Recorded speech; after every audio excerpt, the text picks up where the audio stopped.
Good morning. We're showing you Best Buy there in Arden. This is one of the stores where we actually have seen some people lining up trying to score some Black Friday deals. Had a couple dozen people who showed up there at the Best Buy in Arden. But look at as they kind of like saunter in. Yeah, no rush. Nobody was trampled. 10 years ago, this would have been just a mass of people running through trying to grab the cheap TV. And it's definitely a different vibe out there. And it has been, over the last 5 to 10 years, we've seen things change significantly.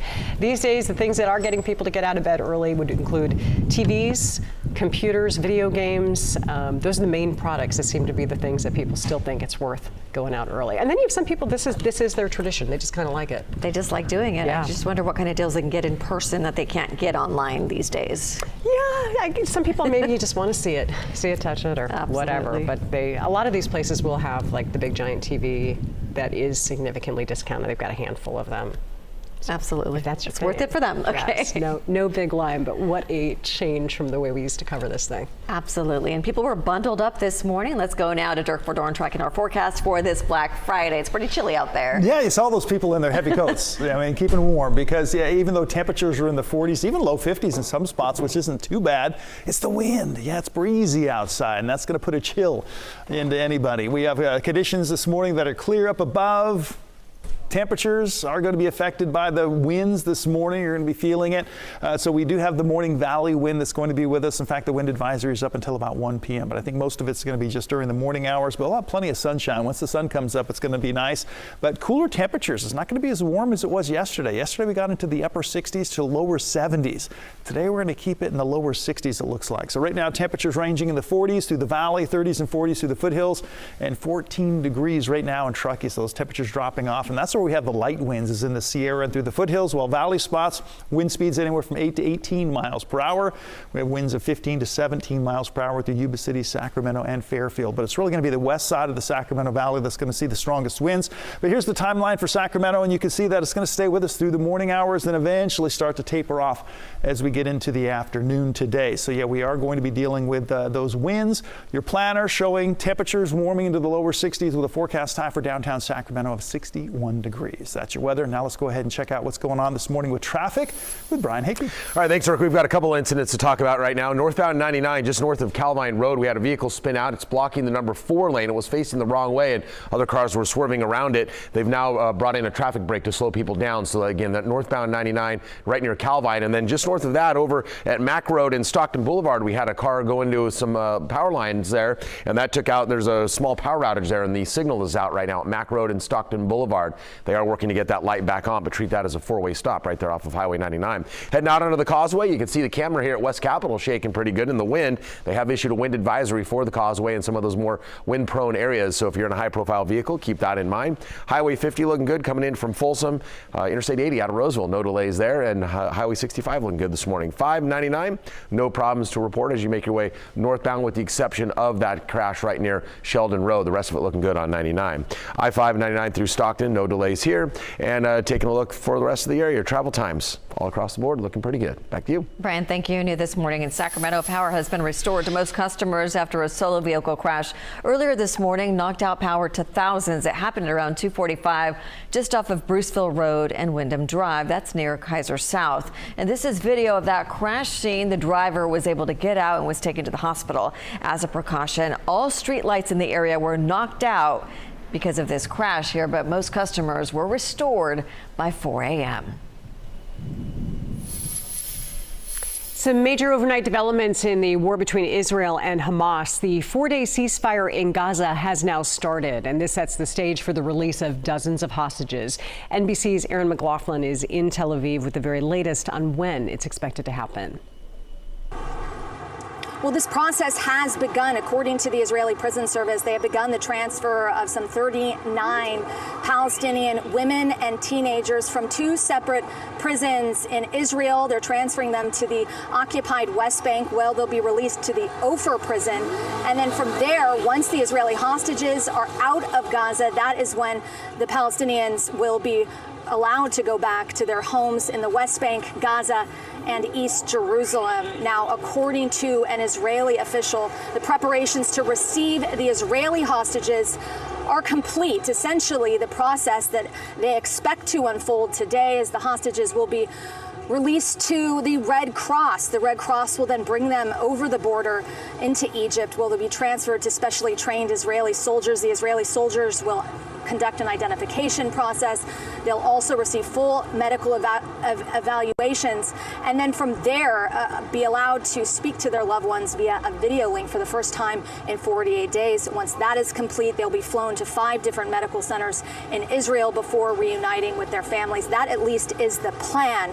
This is a country on edge, watching and waiting to see if this actually happens. Erin McLaughlin, NBC News, Tel Aviv. And this just being reported from Cairo right now. The head of Egypt's State Information Service is saying that 12 Thai nationals will be freed from Gaza on Friday, along with 13 Israeli captives.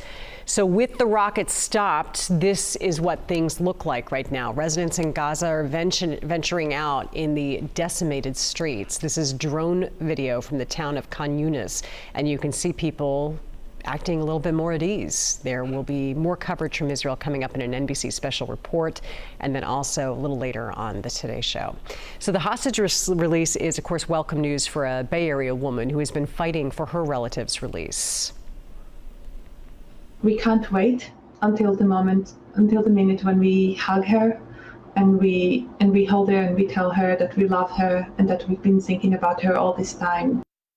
Yael has been waiting weeks for the return of her sister-in-law and her husband, and she's hoping that their family's nightmare will be over soon and that the hostages will be reunited with their loved ones. Sacramento County Sheriff's deputies are searching for a gunman who robbed a mother at an ATM and then stole her car with her child still inside. This happened just before 6 o'clock yesterday morning on Stockton Boulevard. The car was found a short time later around the corner with the child inside unharmed. The sheriff's office has released a picture of the gunman and hopes someone will recognize him and contact authorities. There is a $1,000 reward for any information leading to an arrest. Sacramento police are investigating a shooting in South Sacramento that sent one person to the hospital. It happened on Summer Stroll Circle near Mack Road. Officers found a home and several cars had been shot at. That man had already been taken to the hospital. Investigators were on scene for several hours talking to potential witnesses and gathering surveillance video. We did see an officer take a gun as evidence. However, they have not released any information, and we don't know the condition of the victim at this point. Well, today is Black Friday, and the days of camping outside stores for hours on Thanksgiving Day seems to be a thing of the past. But take a look at this. There was a big crowd outside of a Mall of America in Minnesota this morning. Lines of people waiting outside for the doors to open, and they rushed in. They were greeted by Santa. This used to be a common scene everywhere, but now is a rare exception. Most places no longer have big lines unless they have a special offer. Safety is a huge concern for shoppers in stores this year. It sure is. In KCRA3's Erin Hef joins us live now in the Arden area with more on how local law enforcement are cracking down on theft. Erin, good morning. Good morning. Special offer or not, I counted 42 people outside of Best Buy this morning. Everyone went inside, and I wouldn't say rushed inside. They walked gingerly inside to go check out some deals. And I was looking this up. National Retail Federation really attributes all of this to deals being majority online and available about a week prior to Thanksgiving. So a lot of people take advantage of that way before Black Friday. And this tradition started back in the 1980s, came to light with a lot of media coverage in the 1990s, and then has slowly petered out with being online. But CHP this year, they say, this year in particular, they have heightened security, not just in the local area, but across California. Take a listen. During this holiday season, merchants and consumers can expect to see an increased presence of high visibility patrols and law enforcement, not only CHP and Organized Retail Crime Task Force, but also our law enforcement partners throughout the state. Basically cracking down. They are not going to put up with large retail theft, small or large, organized or not. Those large smash and grabs you've seen, those not going to be put up with. They saying that this entire holiday season. Why Best Buy? Well, they opened at 6 this morning. 42 people went inside, and the deals inside, well, Apple products, something I found surprising, TVs, and as always, video games. Back to you. All right, Aaron, thank you. Well, the Fairfield Police Department is also wanting shoppers to know that they will be out watching for them at the Solano Town Center. They released a picture over this week and announced that they will have an increased presence inside and outside the mall. They'll be working with loss prevention teams to curb the shoplifting and also using technology to ID and stop retail theft gangs. And they also advise people to not shop alone and avoid late night or early morning hours. Keep the young kids and your wallet very close by. And watch out and avoid distractions like your cell phone or fumbling around for your keys. Also, check the back seat before you get into the car. And here's a look at when some of the malls in our area are opening today. Art and Fair Mall in Sacramento opens at 8. Roosevelt Galleria at 7. Weber's Town Mall in Stockton opens at 8. Vintage Fair Mall in Folsom opens at 8. The Folsom and Vacaville Premium Outlets are already open. They opened up at 6. And the Solano Town Center in Fairfield opens up at 8 this morning, while the West Valley Mall in Tracy, they're sleeping in a little bit. They get to open at 11.